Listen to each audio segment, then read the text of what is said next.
ጤና ይስጥልን በድጋሚ እንደምንቆያችሁ የዞላ ኒውስ ቤተሰቦች ከዞላ ኒውስ አሁን የሰሙ መረጃዎችን ይዘን ቀርበናል። አብራችሁን ቆዩ።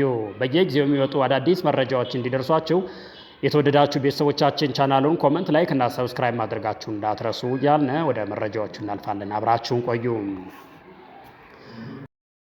ሂዝቦላ በመቶዎች የሚቆጠሩ ሚሳኤሎችን ወደ እስራኤል ተኮሰ። ባለፉት ጥቂት ሰዓታት ውስጥ ከሊባኖስ ተነሳው ወደ እስራኤል መሃል ከተማ የተተኮሱ ሚሳኤሎች በቴል አቪቭና አካባቢው ከፍተኛ ድንጋጤ ፈጥረዋል። የእስራኤል አየር መከላከያ ሰራዊት አይረን ዶም ሚሳኤሎችን በአየር ለማክሸፍ ሲሞክር ሰማዩ በእሳት ነበልባል ተሸፍኖ ይታያል። ሂዝቦላ በሰጠው መግለጫ ጥቃቱ ያነጣጠረው በቴል አቪቭ የሚገኘውን የእስራኤል መከላከያ ሚኒስቴር ዋና መስሪያ ቤት ጨምሮ ሌሎች ወታደራዊ የደህንነት ተቋማት ላይ መሆኑን አስታውቀው በእስራኤል በኩል እስካሁን በደረሰው ጥቃት 6 ሰዎች ቀላል ጉዳት እንደደረሰባቸውና በአንዳንድ መኖሪያ ቤቶች ላይ የንብረት ውድመት መከሰቱንም ተናግረዋል። ይህ ጥቃት የተፈጸመው እስራኤል በደቡባዊ ሊባኖስ የምትካሄደውን የምድር ወረራ አጠናክራ በቀጠለችበት እናም የሊባኖስ ድንበር አልፋ ለደህንነት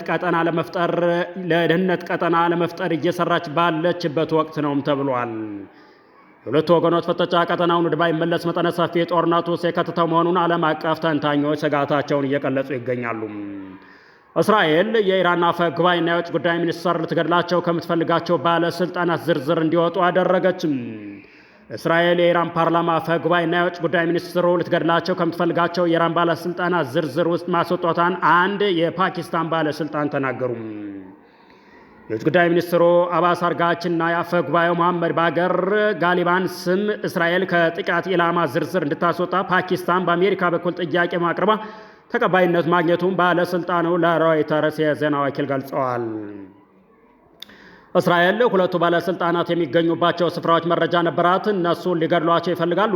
ነገር ግን እኛ ለአሜሪካኖች እነዚህ ሰዎች ከተገደሉ ለድርድር የሚቀመጥ ሌላ ሰው እንደማይኖር ስለነገርናቸው እስራኤላውያኑ እቅዳቸው እንዲተው አድርገዋል ሲሉ ባለስልጣኑ ተናግረዋል።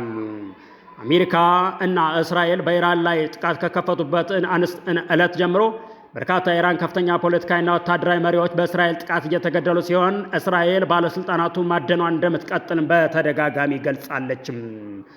አንድ ወር ሊሞላው የተቃረበውን ጦርነት ለማስቃወም በኢራንና በአሜሪካ መካከል ሊካሄድ የታሰበውን ድርድር ፓኪስታን ታስተናግዳለች ተብሎ ይጠበቃል።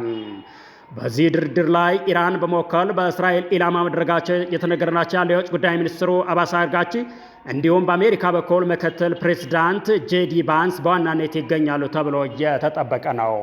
የተወደዳችሁ የዞላ ኒውስ ቤቶች እስካሁን የነበሩ መረጃዎች ናቸው። ስለተከታተላችሁን እያመሰገነ በእኛ በኩል ቸር ወሬ ያሰማን።